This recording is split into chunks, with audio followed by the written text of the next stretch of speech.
Hi, artist. It's Ann Atkins. I saw we had a lot of questions about making metal clay jump rings on Facebook, and Clement Marquer answered some of them. I believe he and I kind of do it the same way, but I just wanted to show you how I do it in case it would help you. So you can roll out a snake, especially if you're confident that you can do it all the same size. If you use a rolling frame and your acrylic roller, and make sure your snake is all the same size. You can do this without an extruder, but I'm going to show you how to do it with an extruder. That way you know it's the same size.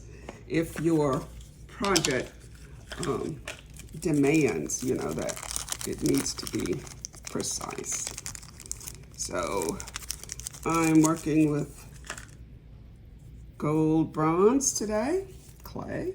I'm just going to take a little bit of it, soften it up. I hope y'all are having a good day.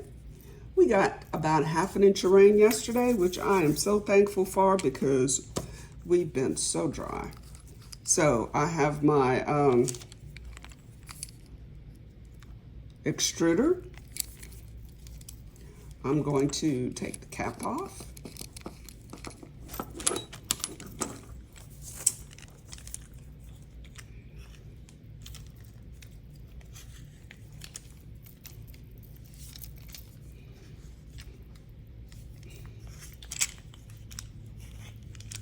I haven't used it in a while, so I'm having to kind of loosen it up a little bit here.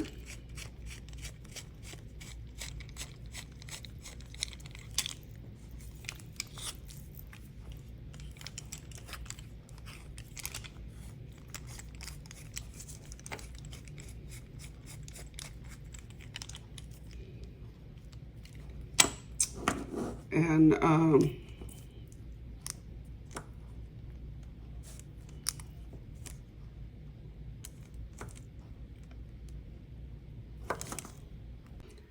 okay, so I put a little lube in my extruder. So here we go. I always use a little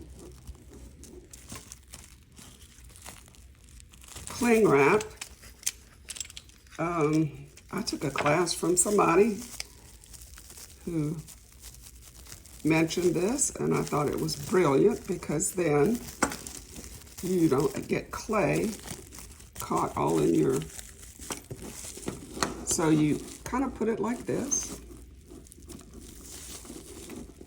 Okay. Then you have to choose the size of clay that you want. And there's a lot of different extruders that you can use.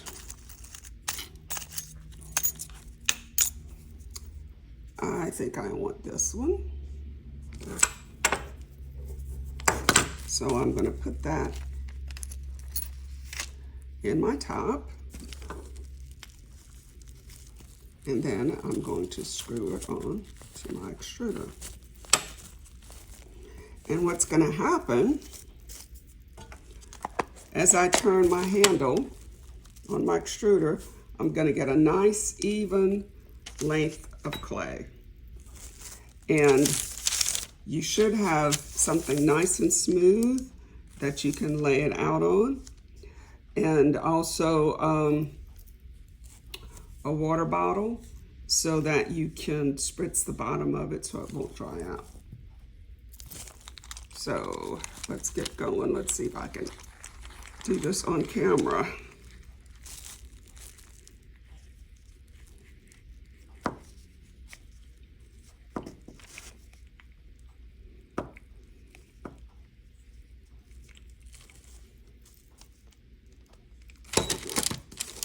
And what I have here is just one of my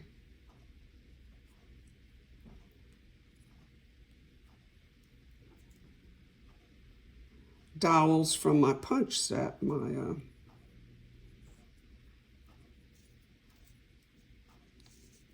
what I want to do is just wrap it around this mandrel. Stay there, you. And what I have is some non-stick Teflon tape on here. Just be careful when you put it on there that you don't make a ridge, because that will reflect in your jumpering.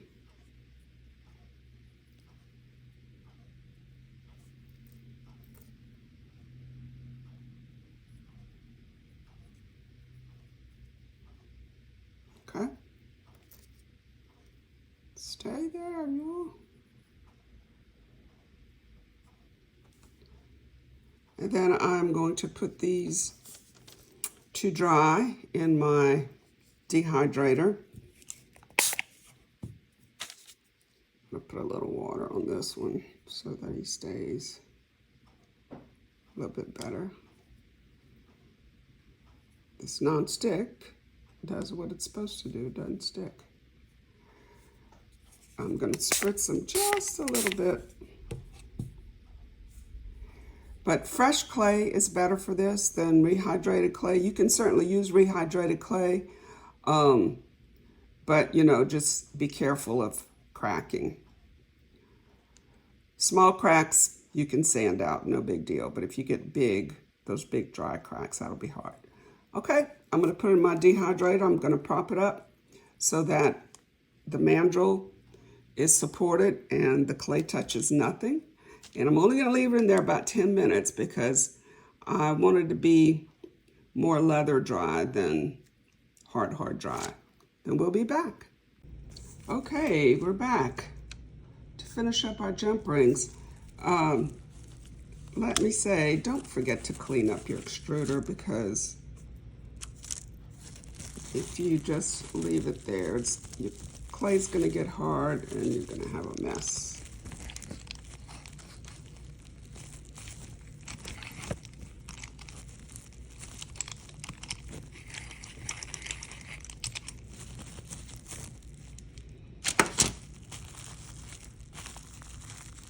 So the saran wrap has kept our clay from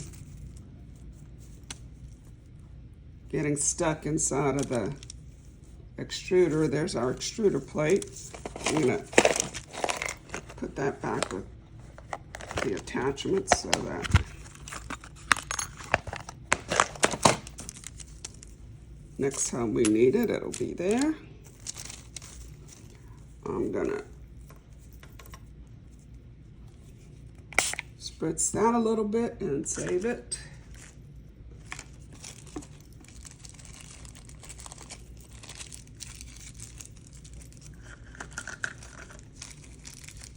Wrap it up tightly. Okay, so here is our mandrel. I'm going to gently loosen the two end pieces that I put a little water on, and then work it down. And I try to put it at the end of the mandrel, because if I put it all the way up here or in the middle, then I've got that much further to go to get it off. And with the silicone tape, it usually comes off pretty well, but I just, you know, metal clay in the greenware stage is fragile. So I kind of get it down. Sometimes it'll come right off. But anyway, we can do what we need to do here, actually. I'll show you.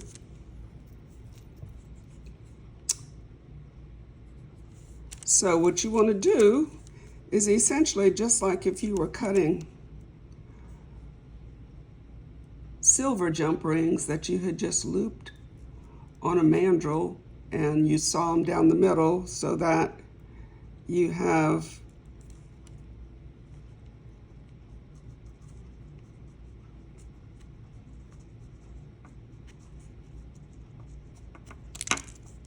there's one. And I'm going to try to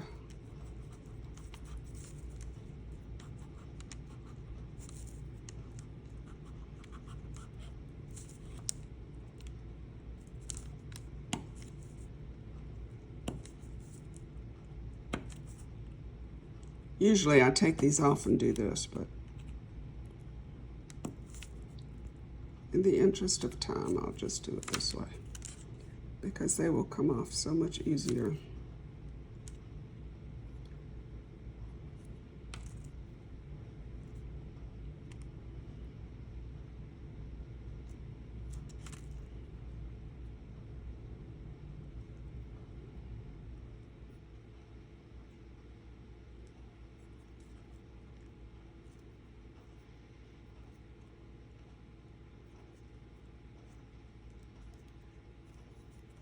Those two kind of stuck together a little bit there.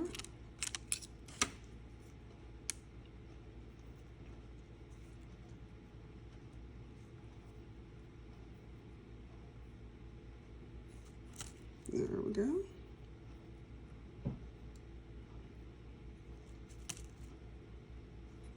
All right.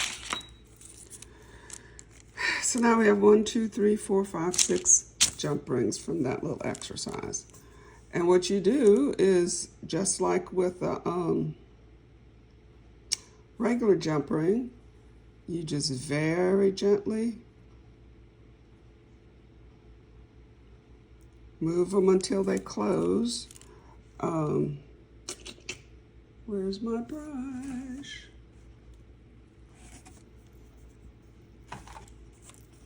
I have some gold bronze paste here.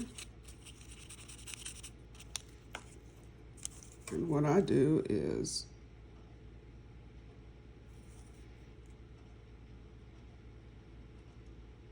put a little paste on each side. And then gently, because they will break if you're too sudden with them.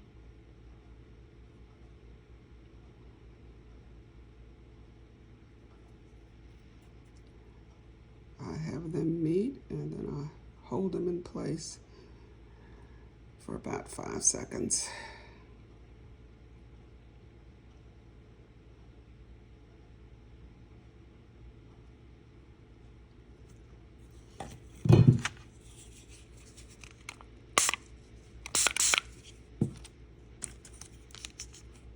And I will even add just a little bit of water to that.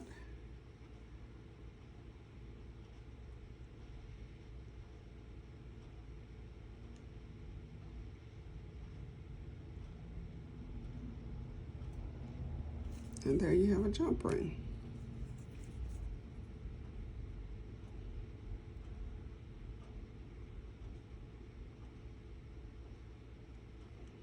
Now, once it's dry, you may have to sand it a little bit if one section's a little bit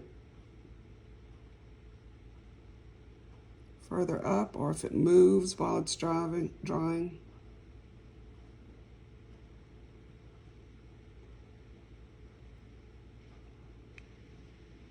Now, if you wanted to make a chain, then of course what you would do is slip this onto this one before you closed it, which I'll do just to show you.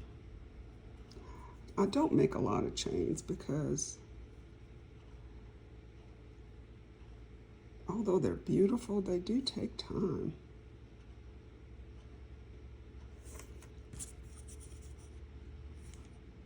And I admire people that do them.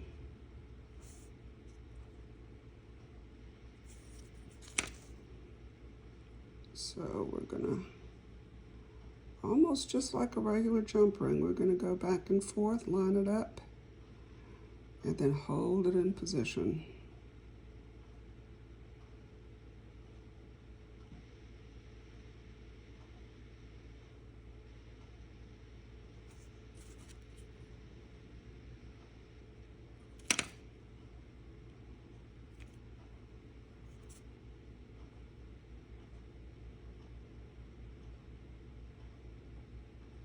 And about 5 seconds or so, we're going to put it to let it dry. So, you know, if you want to do a chain, you just hook a bunch of these. And so now I have all of these jump rings. What I do a lot is I cut them in half and use them at the top of pendants or at the back of pendants, you know, as a bail, attaching them this way. Or, you know, you can close it and put it at the top like this as a design element. Or you can loop 3 or 4 of them together and just make a pair of hanging earrings. Okay, hope you enjoyed it. Thanks.